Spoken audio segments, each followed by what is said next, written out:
창세기 35장 1절에서부터 5절까지 말씀입니다. 우리 하나님 말씀을 경외하는 마음을 가지시고 다 같이 자리에서 일어서셔서 우리 한 목소리로 봉독하겠습니다. 창세기 35장 1절에서부터 5절까지 말씀입니다. 다 같이 읽겠습니다. 시작. 하나님이 야곱에게 이르시되 일어나 베델로 올라가서 거기 거주하며 내가 내 형 에서의 낯을 피하여 도망하던 때에 내게 나타났던 하나님께 거기서 제단을 쌓으라 하신지라. 야곱이 이에 자기 집안 사람과 자기와 함께한 모든 자에게 이르되 너희 중에 있는 이방 신상들을 버리고 자신을 정결하게 하고 너희들의 의복을 바꾸어 입으라. 우리가 일어나 베델로 올라가자. 내 환난 날에 내게 응답하시며 내가 가는 길에서 나와 함께 하신 하나님께 내가 거기서 제단을 쌓으려 하노라 하매 그들이 자기 손에 있는 모든 이방 신상들과 자기 귀에 있는 귀고리들을 야곱에게 주는지라. 야곱이 그것들을 세겜 근처 상수리 나무 아래에 묻고 그들이 떠났으나 하나님이 그 사면 고을들로 크게 두려워하게 하셨으므로 야곱의 아들들을 추격하는 자가 없었더라. 아멘. 자리에 앉아주시기 바랍니다. 기도하겠습니다. 하나님 감사합니다. 주님의 은혜와 사랑을 선포합니다. 이 시간 하나님 홀로 영광 받아주시고 우리 마음 가운데 자정하여 주시옵소서. 오늘 말씀 가운데 주님 역사하여 주시기를 간절히 소원합니다. 감사하며 예수님의 이름으로 기도합니다. 아멘. 할렐루야. 주님의 은혜가 우리 가운데 충만하게 있을 줄로 믿습니다. 한 주간도 잘 보내셨습니까? 우리가 야곱의 우리가 지난주에 그 한나의 이야기를 통해서 어떤 어머니가 되자고 제가 말씀드렸습니까? 자녀들이 나를 기억할 때에 우리 어머니는 기도하는 어머니였다. 뭐 아파트 뭐 투기하는데 쫓아다니는 어머니 아니면 뭐 복권 사러 막 쫓아다니는 어머니 그런 어머니가 아니고 우리 어머니는 겸손하게 무릎으로 하나님께 기도하는 어머니였다. 이렇게 기억하는 어머니가 되었으면 되기를 소망한다고 제가 말씀드렸죠. 한나가 그렇게 했던 것처럼 좀 도전이 되셨습니까?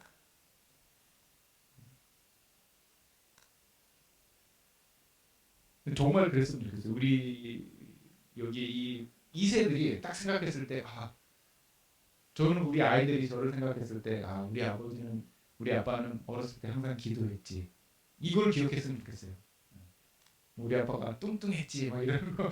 우리 은유가 제 팔에다가 그 시크릿 펜이 있습니다. 이렇게 쓰면 안 보여요. 근데 빛을 비추면 보이는 게 있습니다. 뭘 쓰더라고요. 그래서 뭘 썼냐고 하니까 딱 보여주니까 뭐라고 썼냐면 어글리.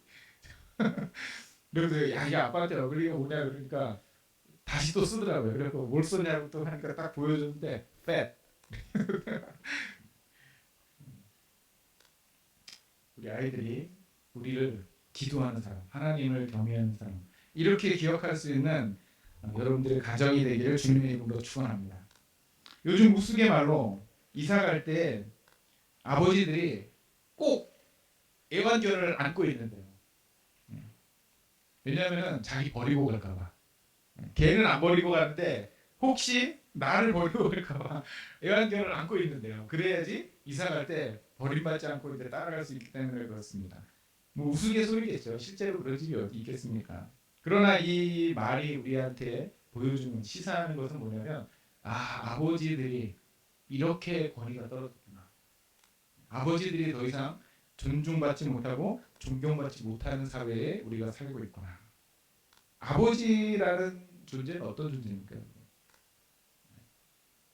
여러분들 가운데 아버지 하면 어떤 이미지가 떠오르십니까? 이것이 내가 아버지를 어떻게 생각하냐, 이것이 우리의 신앙과 굉장히 밀접한 관계를 가지고 있어요. 왜 그렇습니까? 우리가 하나님을 뭐라고 불러요? 어머니 이렇게 부르지 않잖아요. 그렇죠? 하나님을 우리가 아버지라고 부르는 거예요.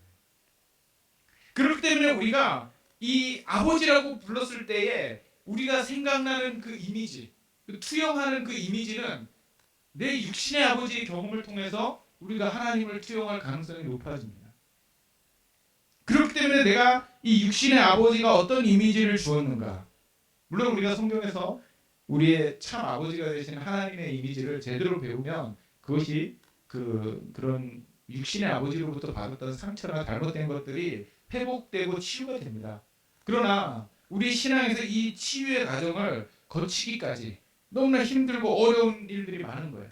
아버지 그러는데 어떤 사람은 우리 아버지 맨날 술 먹고 나 때렸는데 하나님 아버지에 대한 이 이미지가 안 좋게 느껴지는 거예요. 오늘날 이 아버지의 이미지가 추락하고 있다는 것은 너무나 슬픈 현실입니다. 애완견보다도 못한 대우를 받고 있다. 이것은 무엇을 의미합니까? 심각한 영적인 문제를 낳을 수 있다. 우리 자녀들이 나중에 컸을 때 하나님을 아버지라고 부를 때에 그 아버지라는 이미지 속에 영적인 오류가 생길 수 있다. 아버지라고 부를 때에 이 아이들이 야, 내 아버지는 고집센 사람이야. 내 아버지는 자기만 알아. 존경할 거라고는 하나도 없어. 이렇게 이해한다면 이 아이들은 영적으로 성숙하기가 굉장히 어려울 거예요. 근데 이것이 또 실제로 그렇습니다. 실제로 적지 않은 남성들이 아버지가 된 이후에 이 아버지의 역할을 제대로 감당하지 못해서 자기 자녀들에게 상처를 주거나 또는 실망을 주거나 아니면 존경받지 못하는, 아내에게 존경받지 못하는 그런 사태가 요즘 심심치 않게 벌어지고 있죠. 저도 우리 아이들하고 소통하려고 굉장히 노력을 하는데 쉽지 않아요. 세대 간의 소통을 한다는 것이 쉽지 않습니다. 용어도 다르고 또 문화도 다르고. 그렇지만 이 어려운 일들을 우리가 해 나가야만 되는 거예요. 어떤 아버지는 매일 술 먹고 와갖고 자기 그 가족들을 막 때리는 사람들 있죠.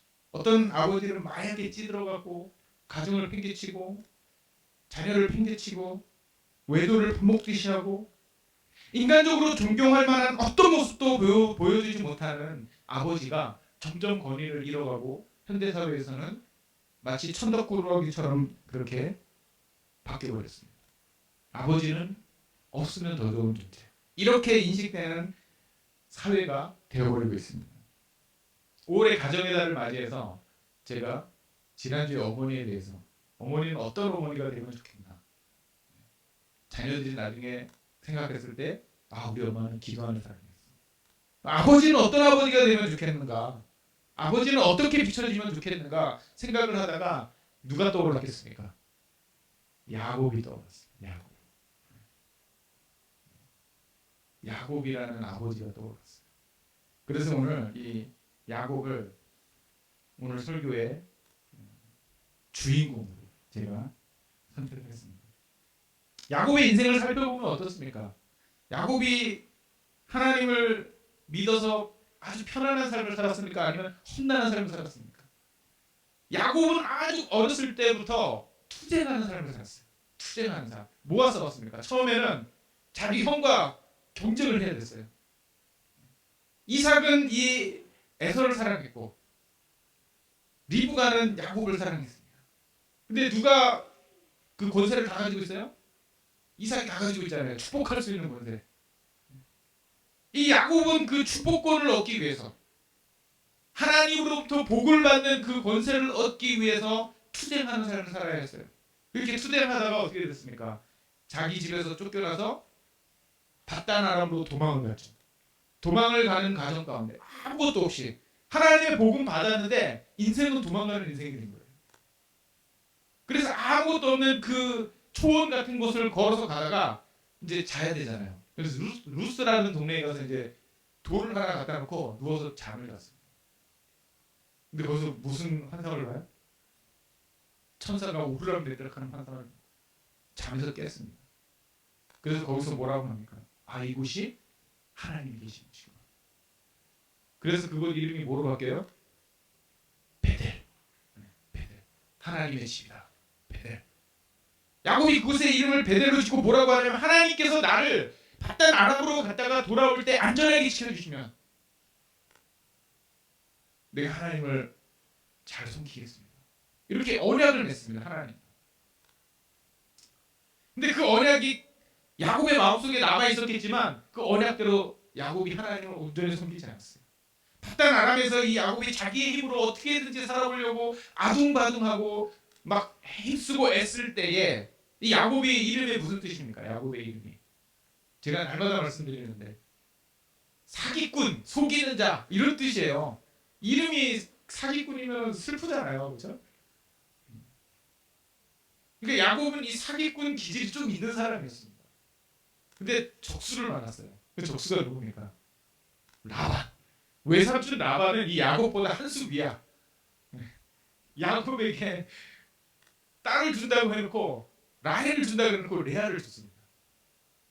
그래서 이 야곱을 노예처럼 부려먹어요. 20년이 넘게.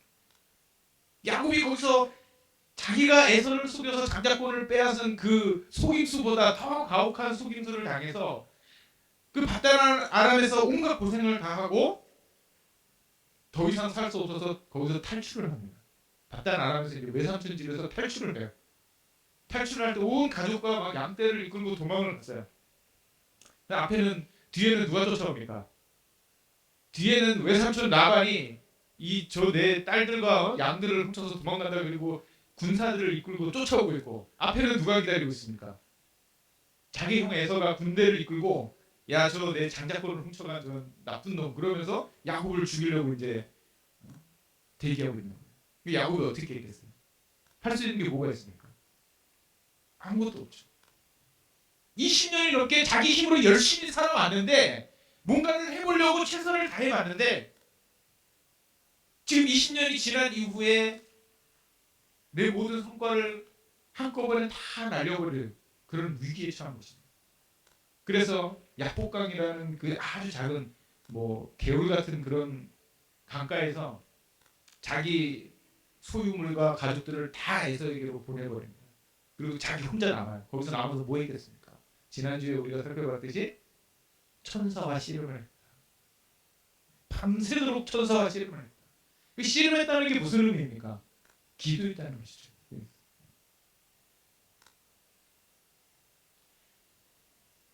사면 초가에 빠진 이 야곱이 할 수 있었던 것은 이제 에서도 속일 수 없고 라반도 속일 수 없었기 때문에 그가 할 수 있는 것은 오직 하나님을 붙들고 기도하는 것밖에 없었습니다. 그때 하나님께서 뭐라고 합니까? 네 이름이 뭐냐? 너 이름이 뭐냐? 야곱입니다. 이제는 야곱이라고 부르지 마라. 이제 너는 이스라엘이다. 그래서 야곱의 이름이 이스라엘로 바뀌었어요. 근데 성경을 보니까 그 축복을 받고 이스라엘이라는 이름을 가졌음에도 불구하고 여전히 야곱을 성경에서는 뭐라고 불러요? 야곱이라고 계속 부르는 거예요. 왜 그렇습니까? 아직 남아있는 거예요. 뭔가 아직 하나님 앞에 바뀌지 않고 깨지지 않은 부분이 남아있는 거예요. 그래서 계속 야곱이에요. 숫곳에서 정착을 하고 조금 지나다가 세겜이라는 땅으로 갔습니다. 세겜 사람들이 사는 그 성읍의 근처에다가 그 사람들의 보호를 받으면서 앞에다가 장막을 치고 거기서 양치기를 하고 있었어요. 아들이 12명이니까 그리고 딸이 하나 있었죠. 다나라는 딸이 하나 있었어요. 이 아들 12명은 전부 다 이제 양을 치러 나갔고 이 다나는 세겜의 성읍에 들어가서 이 세겜 성읍은 세상 문화, 우상 숭배, 화려한 옷들, 문명이 발달한 그런 장소죠. 그걸 구경하고 있었어요. 성경은 도시 문화와 광야 문화 이 두 문화의 충돌입니다. 성경은 바벨론 뭡니까? 바벨탑. 바벨탑 도시잖아요, 그렇죠? 도시 문화예요. 이집트 뭡니까? 도시 문명이잖아요. 하나님이 그 이집트에서 사람들을 이끌어서 광야로 보내시는 거예요. 오늘날 도시로 가면 갈수록 어떻게 됩니까? 인간성이 상실되죠. 이 다나가 광야의 삶을 살다가 세겜이라는 도시 문명에 눈을 뜬 것입니다. 그래서 어떻게 됐어요? 야, 세겜에 가서 구경을 해야겠다. 멋진 보석, 좋은 옷들 이런 것을 보면서 막 즐겁게 그 세겜이라는 도시를 즐기고 있었는데 이 세겜의 추장인 하몰의 아들 세겜, 이름이 세겜이에요. 이 세겜이 이 다나를 보고 반한 거예요. 그래서 어떻게 했습니까? 겁탈을 했습니다. 이 다나를 겁탈을 했어요. 그리고 뭐라고 얘기하냐면, 야, 우리가 혼인을 맺자. 혼인을 맺자. 통혼을 하자. 이게 문제가 된 것입니다. 왜냐하면 히브리인들은 다른 민족과 통혼을 하지 않아요. 국제결혼이라고 하죠. 요즘 말로 하면 국제결혼. 문화와 문화 사이에 크로스 컬처. 이 통혼을 하지 않습니다. 왜 그러냐면 하나님의 종족을 보존하겠다. 하나님의 거룩한 종족을 보존하기 위해서 그걸 하지 않습니다. 왜냐하면 지금은 그렇지 않지만 이 당시에는 혼인을 한다는 것은 그 사람의 문화를 받아들인다는 거예요. 그럼 거기에 뭐가 있습니까? 우상숭배가 있잖아요. 우상숭배를 받아들여야만 되는 거예요. 그러니까 통혼을 할 수가 없는 것입니다. 근데 세겜이라는 나라는 강력하고 이 야곱은 아주 연약한 부족이었기 때문에 이 세겜 추장이 혼인을 하자고 얘기했을 때 야곱이 아무 말도 하지 못했어요. 왜 그렇습니까? 자기 아들들이 전부 다 목축하러 나가 있는 거예요. 그래서 이 아들들이 돌아올 때까지 기다립니다. 돌아와서 회의를 했겠죠. 어떻게 하면 좋겠냐. 그러니까 통혼을 하는 대신 그 대신 저 세겜에 있는 사람들에게 할례를 받게 하자. 할례가 남자의 성계의 표피를 끊는 거잖아요. 그래야 우리가 통혼을 할 수 있다 하고 이제 세겜 추장에게 그걸 알립니다. 야, 너희 성에 있는 모든 남자들이 전부 다 할례를 받아라. 그러면 우리가 너희와 서로 혼인을 하겠다. 통혼을 하자. 이 세겜 추장은 그 말을 믿었어요. 그래갖고 어떻게 합니까? 전부 다 할례를 받았어요. 근데 할례를 받고 3일째입니다. 가장 통증이 심할 때, 아무도 움직일 수 없을 때 시므온과 레위가 칼을 뽑아갖고 가갖고 이 세겜에 있는 남자들을 다 죽여버립니다. 그리고 그걸 약탈해요. 물건을 약탈해요. 그런 사건이 이 야곱의 가정에 생긴 거예요. 심각한 문제가 발생한 것이죠. 어떤 문제가 발생했습니까?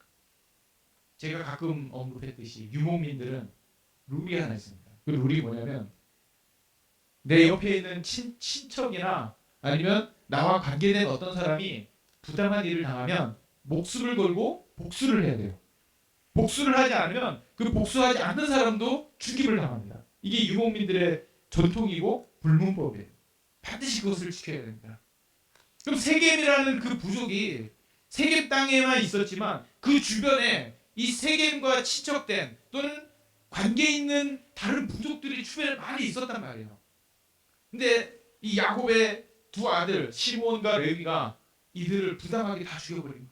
그럼 이제 어떤 위협이 찾아옵니까? 주변에 있던 다른 부족들이 이제 의무가 생긴 것입니다. 어떤 의무가 생겼냐면 이 야곱의 가족을 몰살시켜야 되는 의무가 생긴 거예요. 심각한 문제죠. 전 가정이 이 야곱의 가문 전체가 살해당할 위협에 빠지게 된 것입니다. 사실 야곱은 이런 위협을 여러 번 당했죠. 누구로부터 당했습니까? 에서와 라반으로부터 이 살해의 위협을 당했어요. 그러나 그때는 그래도 누굽니까 이 사람들이? 에서는 자기의 형이고 라반은 자기 외삼촌이잖아요. 그래도 친족이고 혈육이기 때문에 혹시 미워하는 마음이 생겨서 막 죽이고 싶은 마음이 생겨도 어떻게 잘하면 좀 넘어가겠지 이런 가능성이 있는데 이제 지금 이 사태는 전혀 다른 상황으로 지금 진행되고 있는 것입니다. 그것이 뭡니까? 주변에 있는 사람들은 이 야곱과 아무런 관계가 없는 사람. 야곱과 친척도 아니고 야곱과 무슨 계약을 맺은 것도 아니고 아무런 관계가 없는 사람들.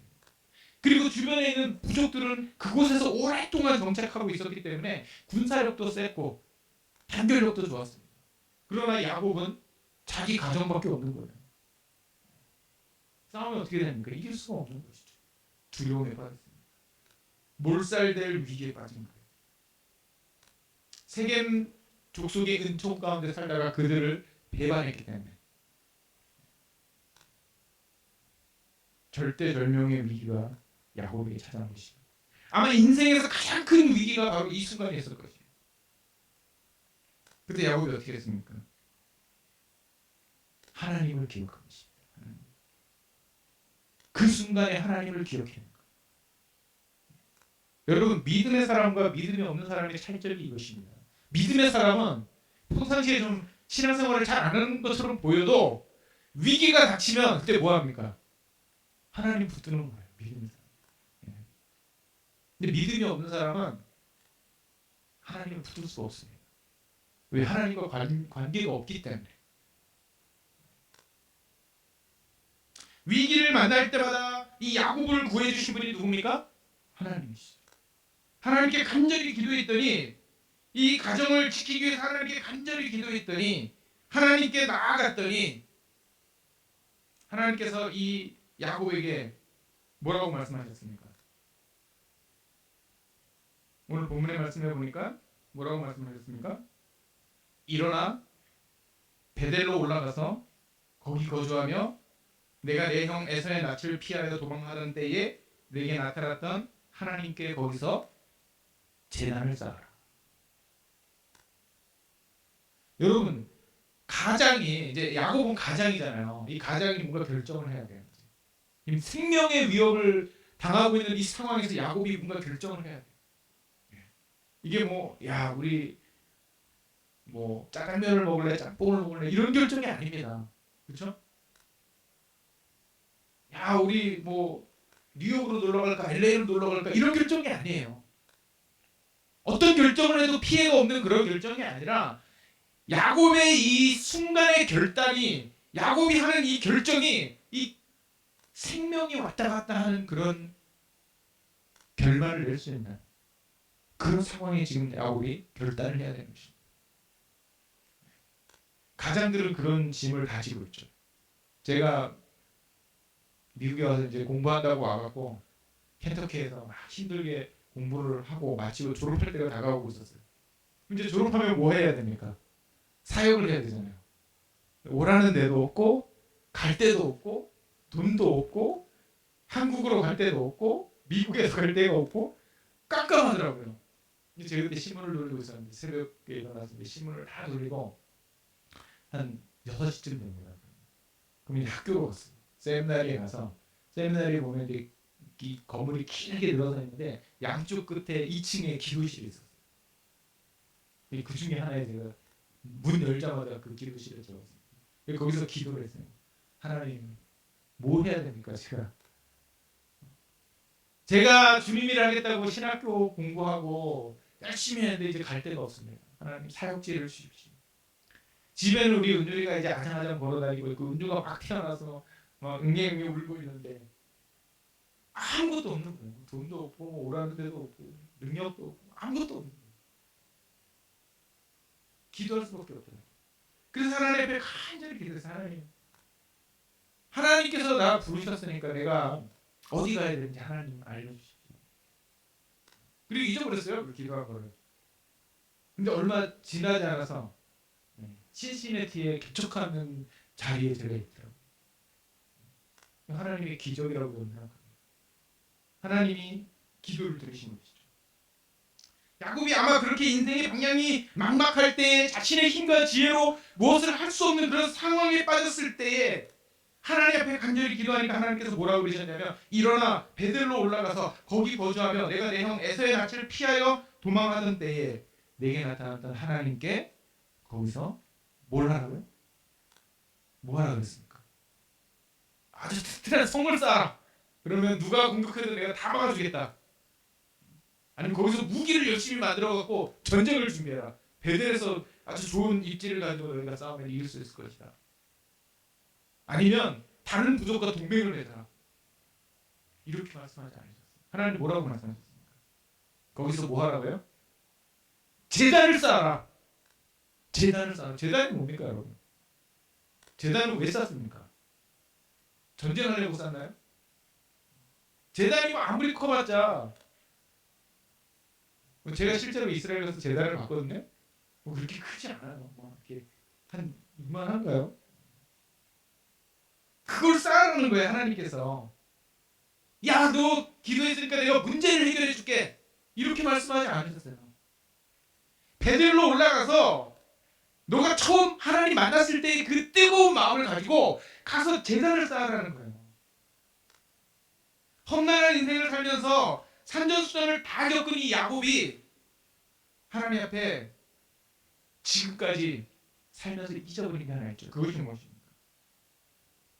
하나님께서 지금까지 자기를 지켜줬다는 사실을 잊어버린 거예요.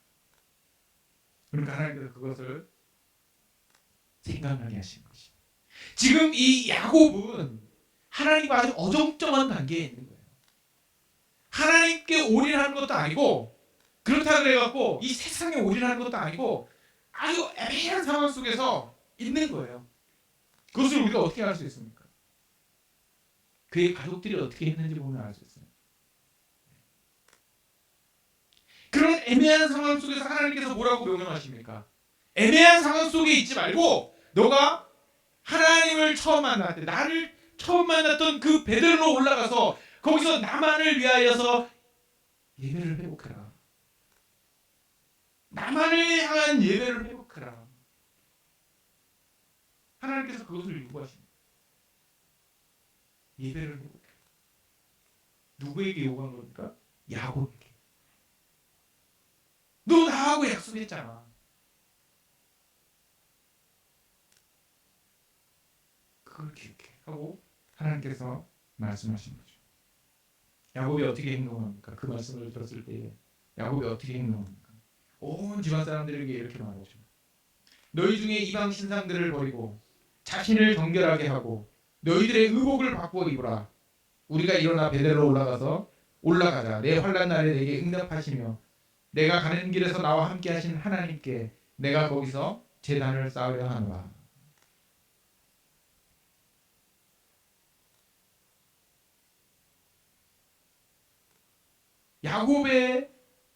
야곱에게 주신 하나님의 말씀, 이 말씀을 지금 야곱이 가정에다가 선포한 거죠. 뭐 하라고 선포했습니까? 이방 신상을 버리라. 그러니까 그 전에 이 가정들이 뭐 했다는 거예요? 하나님을 애매모호하게 섬겼다는 거예요. 하나님은 잘 섬긴 것도 아니고, 그렇다고 안 섬긴 것도 아니고, 하나님 앞에 정결한 마음을 가지고 하나님만을 전심으로 섬긴 것이 아니라 세상도 어느 정도 사랑하고 하나님도 애매하게 사랑하고 그런 상황 속에 있었다라는 것입니다. 그래서 의복을 바꿔 입으라. 의복이 뭘 얘기하는 것입니까? 그 사람의 신분을 얘기하는 것이죠. 그 사람의 선언을 얘기하는 것입니다. 여러분, 제가 왜 여기 양복을 입고 왔습니까? 네. 제가 왜 여기 양복을 입고 왔겠어요? 설교자니까 하나님 앞에 정결하게 보이기 위해서 이렇게 하는 것이죠. 내가 어떤 옷을 입고 있느냐가 내 마음의 자세를 말해주는 것입니다. 이방인들과 똑같이 옷을 입고 그들이 섬기는 그 이방 신상 드라빔이라고 하죠. 그것을 붙들고 있는 이 야곱의 가족들, 아내들, 자식들, 이들을 향해서 야곱이 뭐라 그랬냐면 이제 그것을 버리라. 이제 그것을 버리고 너희 옷도 바꿔 입고 나와 함께 같이 베델로 올라가자. 지금 우리 가정이 죽겠습니다. 지금 우리가 살 수 있는 길은 한 가지밖에 없다. 환난 날에 내게 응답하신 그 하나님, 그 하나님 앞에 우리가 제단을 쌓는 것이 우리가 살 수 있는 유일한 방법이다 하고 이 야곱은 자신의 가족들에게 호소한 것입니다. 하나님을 향한 순수합니다. 오늘날 우리에게 가장 필요한 것이죠. 여러분.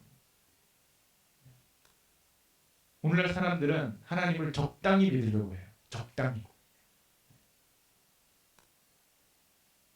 적당히 내가 살 것도 살고 내가 하고 싶은 거 하고 하나님은 마치 액세서리처럼 당신의 이름 뭡니까? 그러면 당신의 종교 뭡니까? 그러면 저는 기독교예요. 우상 숭배와 이방 문화에 물들어버린 자신의 가족들을 향해서 지금 하나님 앞에 정결하라. 하나님 앞에 깨끗한 마음을 가지라. 의복을 바꿔 입으라. 라고 이 야곱이 요구하고 있는 것입니다. 이러한 요구에 두 가지 결단이 따라왔죠. 첫 번째는 뭡니까? 야곱이 제단을 쌓으려는 결심에서 이것이 시작된 것입니다. 야곱이 하나님 말씀하셨을 때에 제단을 쌓겠다라는 결심에서 시작된 거예요. 그럼 제단을 쌓는다라는 말을 우리가 오늘날 표현으로 바꾸면 뭐라고 하면 좋을까요? 여러분, 제단을 쌓는다. 제단을 왜 쌓습니까? 제사를 지내려고 쌓는 거잖아요. 오늘날 우리는 제사하지 않죠. 우리는 제사 대신 뭘 합니까? 예배하죠. 예배. 제단을 쌓는다라는 이 의미는 뭐냐면 예배를 회복한다라는 의미를 가지고 있는 거예요. 무너진 제단을 다시 수축한다. 누가 그렇게 했습니까? 엘리야가 그렇게 했죠. 엘리야가 바알의 선지자들과 싸울 때에 무너진 하나님의 제단을 새로 쌓아 올렸어요. 오늘날 많은 사람들에게 그리스도인이라고 하는 사람들에게 무너진 것이 무엇입니까? 하나님을 향한 예배가 무너진 것입니다. 하나님을 향한 예배가 무너져 버렸어요. 그러니까 사람들이 하나님께 예배하기보다는 무엇을 찾아 떠납니까? 자기의 즐거움을 찾아 떠나는 거예요. 내가 뭐가 재밌는가? 나를 무엇이 즐겁게 하는가? 그래서 산으로 들러 돌아다니고 사람들이 자기의 관심사를 찾아서 떠나는 것입니다. 하나님께 예배하지 않고. 가정에서 사람들이 하나님께 예배하는 것을 잃어버렸어요. 그래서 오히려 사람들이 뭘 하냐면 인터넷을 열심히 뒤지고 TV를 켜고 무엇이 나를 즐겁게 할까? 하나님의 은혜를 구하려고 하지 않습니다. 나를 만족시키려고 하는 것을 찾아다니는 세대가 되어버렸다는 거예요. 그러나 하나님께서는 우리에게 뭘 요구하십니까? 신령과 진리로 예배하라. 이렇게 예배하는 자들을 내가 찾을 것이다. 왜 그렇습니까? 이렇게 예배하는 자들이 이제 없는 거예요. 세상에는. 하나님 앞에 진심으로 예배하는 자들이 사라졌고 영적인 갈급함이 사라져버렸어요. 마태복음 5장 3절에서 예수님께서 뭐라고 말씀하십니까? 심령이 가난한 자는 복이 있나니 천국이 누구의 것이라고요? 저희의 것이라. 심령이 가난한 게 무슨 의미입니까, 여러분? 돈이 없어서 가난한 건 알겠는데 심령이 가난하다는 게 무슨 의미예요? 우리 마음 가운데 하나님을 찾고자 하는 간절한 마음이 이제는 사라져 버렸습니다, 여러분. 사람들이 더 이상 하나님을 찾고자 하지 않아요. 우리가 하나님을 날마다 가난한 마음을 가지고 하나님, 내가 하나님을 갈급해합니다. 하나님을 배고파합니다. 하나님, 오늘도 하나님의 그 풍성한 은혜를 부어주십시오. 그렇게 하는 마음이 사라져 버렸다는 거예요. 그게 예배자의 마음 아닙니까? 오늘 예배를 하면서 우리가 무엇을 구합니까? 아, 저 목사 말 잘하나 한번 들어보자. 이건 예배자의 마음이 아니에요. 그렇죠? 하나님, 오늘 나에게 하나님의 은혜를 부어주십시오. 내 마음이 갈급합니다. 우리 시편 기자가 뭐라고 얘기합니까? 목마른 사슴이 시냇물을 찾아 헤매는 것처럼, 목이 말라서 사슴이 시냇물을 찾아 헤매는 것처럼 내 영혼이 주를 찾기에 갈급하나이다. 내 영혼이 주님을 찾기에 갈급하나이다. 이 마음이 이제 사라져버렸습니다. 영적인 태만 상태에 빠져버렸어요. 야곱이 그렇게 했던 것입니다. 야곱이 하나님 앞에 예배하지 않았던 거예요. 그래서 하나님께서 이 야곱에게 뭘 요구하십니까? 너 베델로 올라가라. 세겜을 떠나서 베델로 올라가서 그곳에서 너를 만나줬던 그 전능하신 하나님, 너를 보호하신 그 하나님, 그때 만났던 그 뜨거운 마음을 회복하고 제단을 쌓아라. 예배를 회복하라. 이렇게 결단하다 놀라운 변화가 일어납니다. 어떤 변화가 일어났습니까? 그 가정의 식구들이 변하기 시작합니다. 가정의 식구들이 같이 자기가 즐기던 이방 신상을 버리고 자기 의복을 바꾸어 입고 자기가 즐기던 장신구를 다 야곱 앞에 내려놓습니다.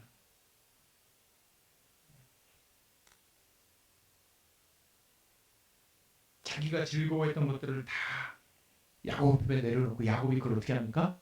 상수리 나무 아래에 묻어버렸어요. 상수리 나무 아래에 묻어버렸어요. 정결케 하는 과정 가운데 우리가 하나님 앞에 깨끗한 마음을 갖기 위해서, 온전한 마음을 갖기 위해서 우리가 첫 번째 해야 되는 게 뭡니까? 내가 지금까지 즐기던, 내가 좋아하는 것들을 버려야 되는 거예요. 내가 좋아하는 것을 계속 가지고 있으면서 하나님을 동시에 사랑할 수가 없습니다. 돈과 하나님을 동시에 사랑할 수 없다고 주님께서 우리에게 말씀해 주셨죠. 이 자신의 욕구를 버리는 것 결코 쉬운 것이 아니죠. 지금까지 자기를 즐겁게 했던 그 이방 우상을 버려버린 거예요. 여러분, 우리 기독교 신앙이 왜 힘든지 아십니까? 다른 이방 신앙은 뭐가 있어요, 앞에. 내가 막 열심히 절할 수 있는 게 있어요. 저기다 절하면 돼. 그러니까 사람들이 그 불상에다가 막 열심히 절할 수 있어요. 얼마나 즐겁습니까, 마음이. 만족감이 막 생기죠.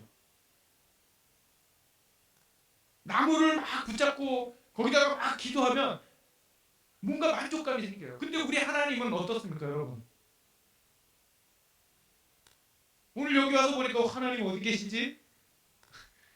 여기다 하나님 상이라도 하나 딱 놔두면 사람들이 아, 이게 하나님인가 보다 그리고 막 절하면 좋은데, 우리 하나님은 그런 하나님 아니시잖아요. 피조물에 갇혀버린 하나님이 아니시잖아요.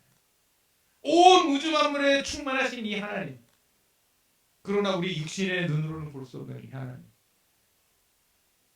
그러니까 사람들의 마음 가운데 유혹이 생깁니다. 어떤 유혹이 생깁니까? 보이는 것에 절을 하고 싶은 유혹이 생깁니다.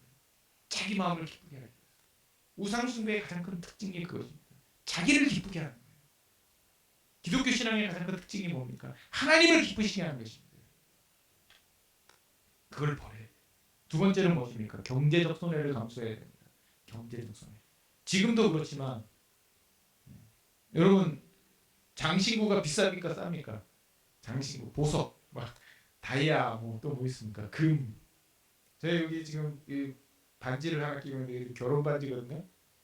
이거를 제가 한 300불 넘게 줍니다. 엄청 비싸요, 엄청. 근데 어떤 분들은 너무 다이아를 끼고 계시더라고요. 그럼 몇천 불 하는 거잖아요. 또 몇만 불 하잖아요. 근데 이걸 다 빼갖고 그걸 전부 다 버린 거예요. 경제적 손해를 감수했다는 것입니다. 하나님께 예배하는 것은 여러분 결코 쉬운 게 아니에요.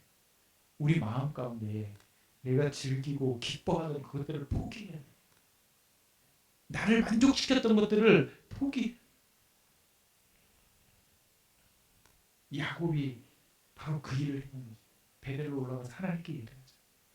예배하기 위해서 너희가 이전에 즐겼던 모든 우상과 모든 장신과 이방의 문화를 다 버리라. 그리고 하나님 앞에 정결한 마음으로 올라가자라고 야곱이 얘기했을 때 이 가족이 거기에 동의하고 다 버려버렸어요. 여기서 야곱의 리더십이 나오는 것이죠. 영적인 리더십. 오늘날 현대 아버지들이 잃어버린 것이 무엇입니까, 여러분? 현대 아버지들이 자녀들로부터, 아내로부터 잃어버린 것이 무엇입니까?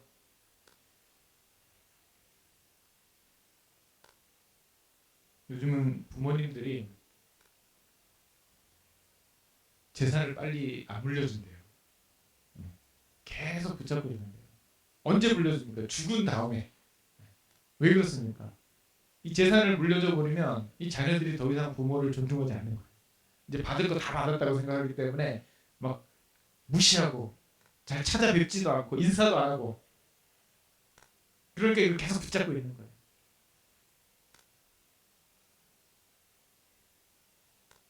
내 부모를 왜 존경해야 되는지 자녀들이 모르는 것이죠.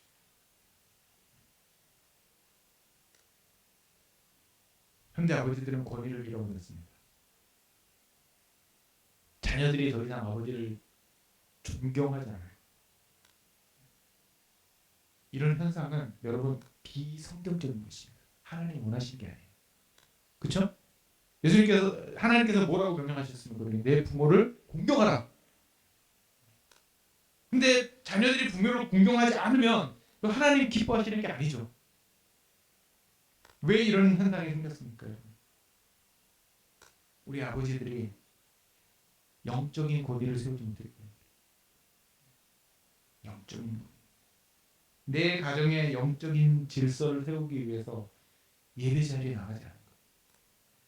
자녀들은 말로 한다고 신앙이 좋아지는 게 아닙니다. 그렇죠? 저도 우리 아이들에게 성경 읽어라, 기도해라 아무리 얘기해도 안 해요, 애들이. 맨날 확인합니다. 은유한테 너 성경 읽었어? 그러면 읽었대요. 어디 읽었어? 그러면 몰라요. 기억을 못해요. 성경이 어려워서 그런 것도 있겠죠. 근데 아이들은 뭘 기억합니까? 우리 아버지가 우리 엄마가 나한테 나 성경 읽으라고 했지 그걸 기억하는 게 아니에요. 우리 엄마가 새벽에 무릎 꿇고 기도했지. 우리 아버지가 새벽에 성경을 펴놓고 읽었지. 그걸 기억하는 거예요, 여러분. 믿으십니까? 그것을 통해서 우리가 영적인 질서를 세우는 것입니다. 나와 하나님과의 그 진실한 관계. 야, 너 똑바로 믿어 이게 아니고 내가 정말 하나님 앞에 진심으로 진정으로 하나님 앞에 나가는 그 관계를 통해서 아이들은 그걸 보고 있는 거예요. 우리 자녀들은 그걸 보고 있는 거예요. 내 아내가 그것을 보고 있는 것입니다.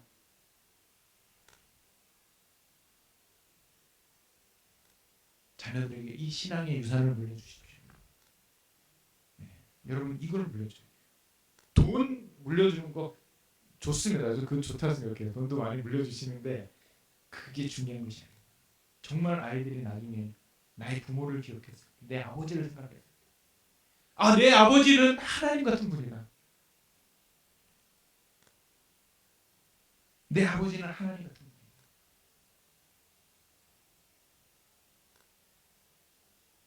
그 이미지를 여러분 물려줄 수 있는 우리 먼저 사람들 모든 아버지들 되시기를 주님의 이름으로 부탁드립니다. 기도하겠습니다. 하나님, 베델로 올라가 제단을 쌓는 우리 먼저 사람교회 모든 지체들 되게 하여 주옵소서. 예배가 회복되게 하여 주옵소서. 세상을 버리고 우상을 버리고 거룩한 옷을 입고 제단을 쌓게 하여 주옵소서. 예배하게 하여 주옵소서. 주님의 순결한 신부가 되게 하여 주옵소서. 감사하며 예수님의 이름으로 기도합니다.